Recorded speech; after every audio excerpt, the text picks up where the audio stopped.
Tuhan Yesus, Tuhan, terima kasih atas setiap berkat-Mu ya Tuhan. Biarlah Kau berkati setiap adik-adik di rumah masing-masing ya Tuhan. Biarlah bisa mengikuti sekolah minggu pada pagi hari ini dengan baik. Terima kasih Tuhan, dan juga berkatilah guru-guru sekolah minggu yang melayani pada pagi hari ini. Biarlah Kau berkati.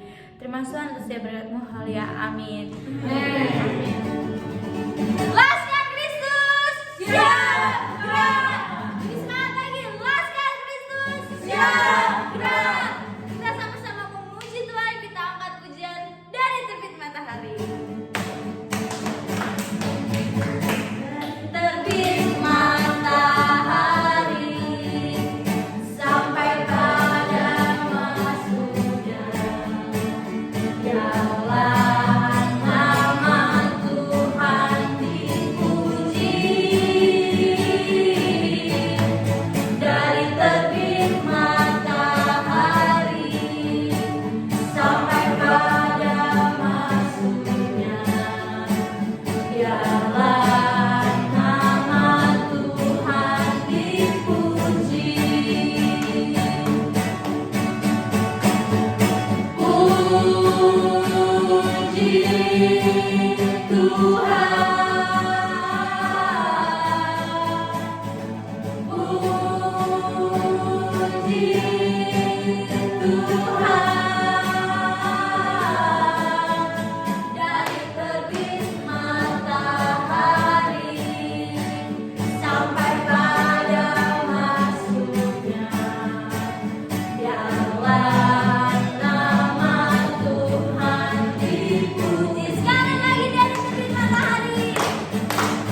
Dari terbit matahari sampai pada masuknya sore, jalan nama Tuhan dipuji.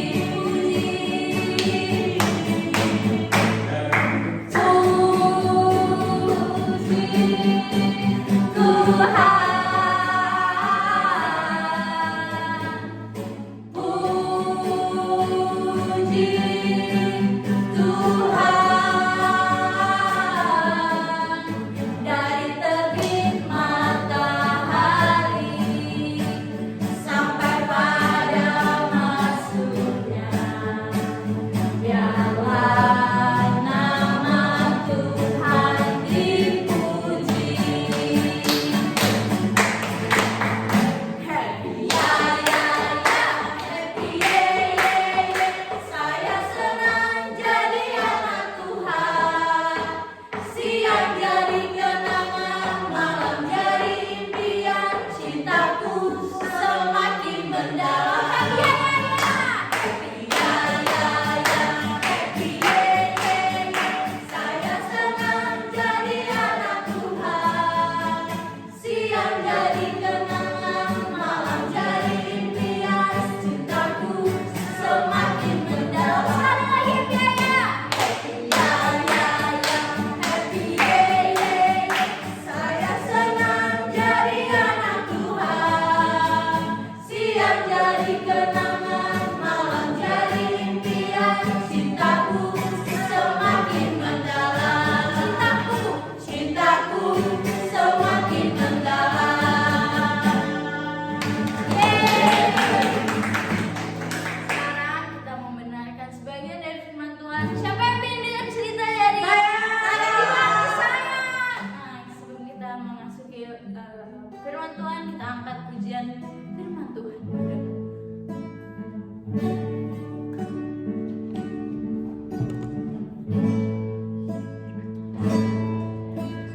Firman Tuhan ku dengar, ku simpan di hatiku. Ku ingin bertumbuh subur dan berbuah lebat. Yesus tolong padaku. Firman Tuhan ku dengar. Firman Tuhan ku dengar, simpan di hatiku. Ku simpan di hatiku.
Terima kasih Tuhan, kami bersyukur pada saat pagi hari ini kami sudah memuji Engkau. Biarlah berkat firman-Mu yang kami akan dengar pada saat pagi hari ini membawa setiap hidup kami untuk lebih di dalam Tuhan.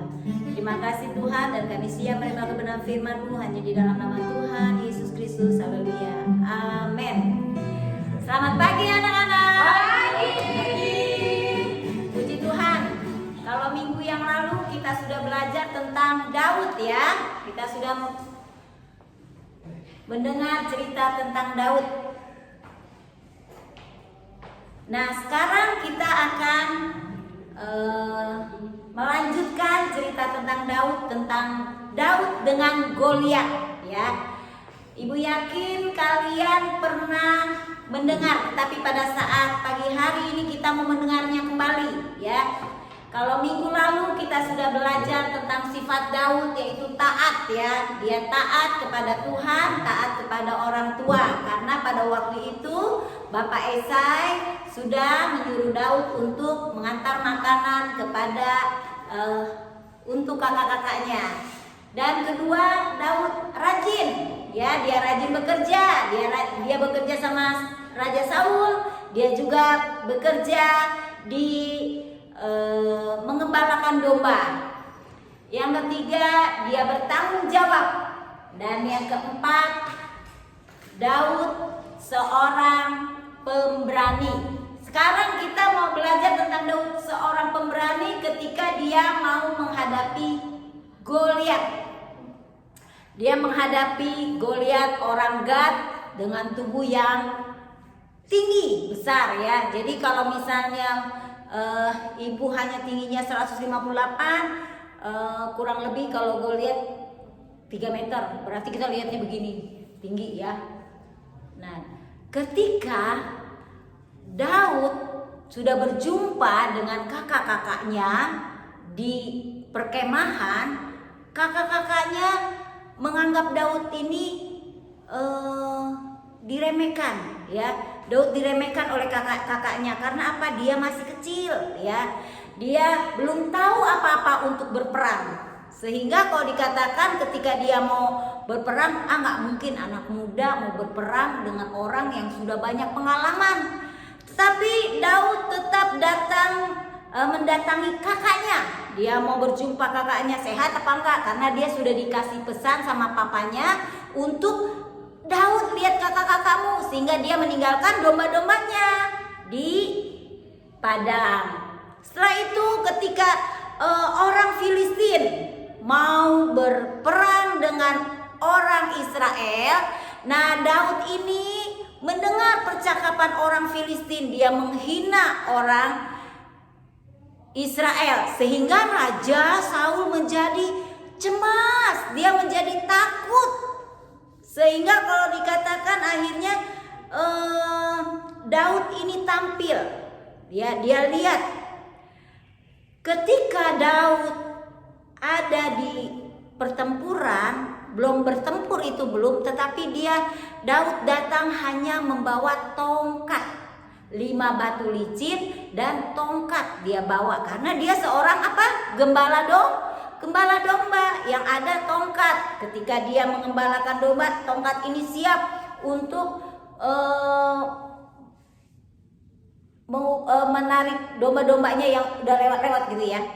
Nah, setelah itu akhirnya Daud berhadapan dengan Goliat yang tingginya kurang lebih 3 meter.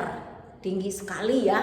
Setelah itu akhirnya Goliat meremehkan Daud. Ih, kamu masih kecil, masih muda, kemerah-merahan wajahmu, mau ikut bertempur dengan saya, seorang pendekar, seorang yang punya banyak pengalaman.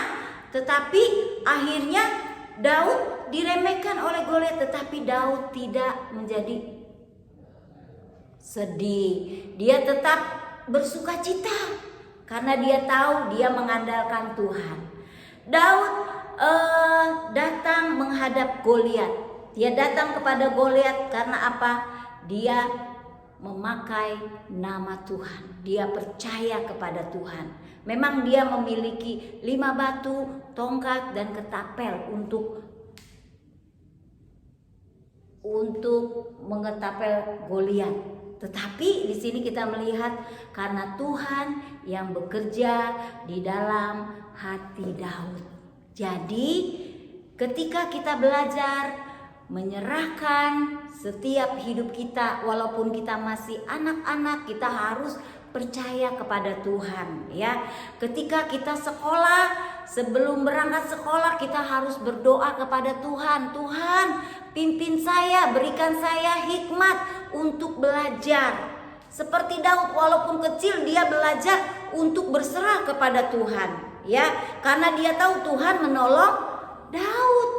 Karena kalau kita tahu ceritanya, Saul adalah raja pertama bangsa Israel, sedangkan Daud pada akhirnya dia menjadi raja Israel yang kedua. Nah, kita melihat di sini Daud adalah seorang yang pemberani. Walaupun kecil dia berani mengatakan bahwa Allahnya hidup, Allahnya berkuasa, Allahnya sanggup menolong. Demikian juga dengan kita, ya, pada saat ini. Kalau saat ini kita nggak bisa bertemu satu dengan yang lain, tetapi kita bisa juga mendengarkan firman Tuhan. Melalui apa? Melalui Alkitab yang kita baca, melalui online pada saat ini kita mendengarkan firman Tuhan. Jadi ketika kita beribadah kepada Tuhan, kita harus beribadah dengan sungguh-sungguh. Seperti Daud melakukan segala sesuatu dengan sungguh-sungguh. Dia sungguh-sungguh, jadi nggak main-main. Karena dia tahu ketika dia melakukan dengan sungguh-sungguh, karena Daud seorang yang bertanggung jawab. Dia bertanggung jawab. Kalau dikatakan orang Filistin atau Goliat, katakan dia membawa lembing, tombak dan pedang. Tetapi Daud hanya memanggil nama Tuhan. Sehingga kuasa Tuhan ada pada Daud. Karena Tuhan yang sudah menciptakan kita manusia. Jadi kita manusia harus percaya kepada Tuhan dengan sungguh-sungguh. Karena Dia yang sudah menciptakan kita. Karena Dia yang sudah memberi kehidupan kepada kita. Oleh karena itu, walaupun kita masih kecil, hidup kita berserah kepada Tuhan. Biarlah kebenaran firman Tuhan pada saat pagi hari ini kita sudah nanti kalian baca di dalam 1 Samuel pasal 17, kalian baca tentang Goliat dan Daud, ya. Dan kita akan tutup ibadah kita pada saat ini. Terima kasih Tuhan, kami bersyukur biarlah kebenaran firman-Mu mengenai tentang Daud membawa kami anak-anak sekolah minggu yang ada di tempat ini Tuhan untuk bertumbuh di dalam Engkau. Oleh karena itu biarlah hikmat Tuhan menyertai kami semua. Dan kiranya kasih setia-Mu yang senantiasa melingkupi kami. Di dalam nama Tuhan Yesus Kristus, haleluya, amin. Dadah.